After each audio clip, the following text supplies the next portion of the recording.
విషం ఎప్పుడొచ్చిందో, కడుపులోకి విషం ఎప్పుడొచ్చిందో అప్పుడు ఎవరు వచ్చారట సౌలు మీదకి? దురాత్మ వచ్చి సౌలు మీద నిలబడింది. ఇది అర్థం చేసుకోండి. మన జీవితాన్ని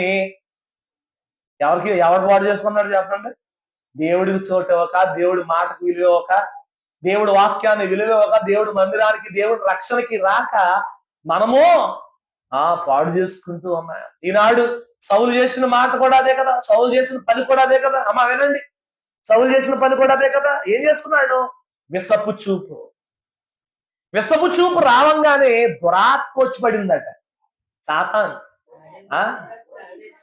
అందుకే మనం పాడుకున్నాం, నీలోని దుర్గుణాలు కూలు వరకు కష్టాల కొలిమి కాలం.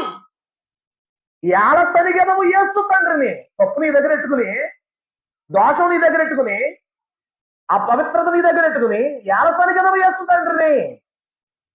ఆలించు, దేవుడి మాట ఆలించు, నాలించు, దేవుడి మాట ఆలించు. ఓ ఆత్మా అని దైవజనులు సెలవిచ్చిన వారైనా. దేవుని పిల్లరా, ఈ సౌలు యొక్క స్థితి ఎలా మారిపోయిందంటే, దేశ పరిపాలన మానేశాడు, ప్రజల్ని బాగా చూసుకోవడం మానేశాడు, దేశాన్ని ఎలా సంరక్షించుకోవాలి, ప్రజల్ని ఎలా కాపాడాలని మానేసి నాటి నుండి కూడా దావీదును చంపాలి, దావీదును చంపాలి, దావీదునే చంపాలి అని పెట్టుకుని దావీదును తరవడం మొదలు పెట్టాడు. దావీదును కాపాడేవాడు ఎవరు? దేవుడు. దావీదు నమ్ముకున్న దేవుడు దావీదును సంరక్షిస్తూ, ఆయన్ని పోషిస్తూ, నడిపిస్తూ, ఆయన్ని ఆదుకుంటూ ఉన్నాడు. కారణం ఏమిటంటే దావీదు ఆశ్రయించిన దేవుడు గనుడై ఉన్నాడు. దేవునికి మహిమ కలుగునుగాక. ఈనాడు నువ్వు నేను కూడా అటువంటి దేవుడిని మనం ఏం చేయాలి? ఆశ్రయించాలి.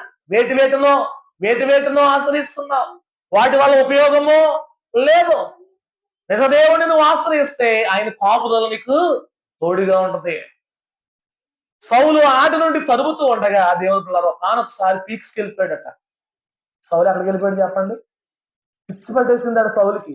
ఏమైనా సరే దావీదుని ఉండడానికి వీల్లేదు, దావీదు భూమి మీద ఉండడానికి వీల్లేదు. చాలా మంది అలాగే, మన ప్రమేయం లేకపోయినా, మనం ఎవరికి హాని చేయకపోయినా, మనం ఎవరికి ద్రోహం చేయకపోయినా, మనకు సంబంధం లేని గొడవలన్నీ మన నెత్తి మీద పడతాయి.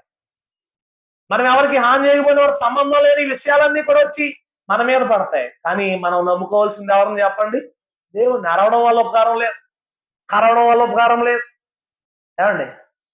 ఏం చేసినా ఏమీ మనం బయట పడలేము. కానీ తప్పించేవాడు ఎవరు చెప్పండి? దేవుడే. కాబట్టి ఆయన మీద మనం ఆనుకోవాలి, ఆయన దగ్గరికి రావాలి, ఆయన్ని బ్రతిమాలుకోవాలి. ఈనాడు నీ బిడ్డలు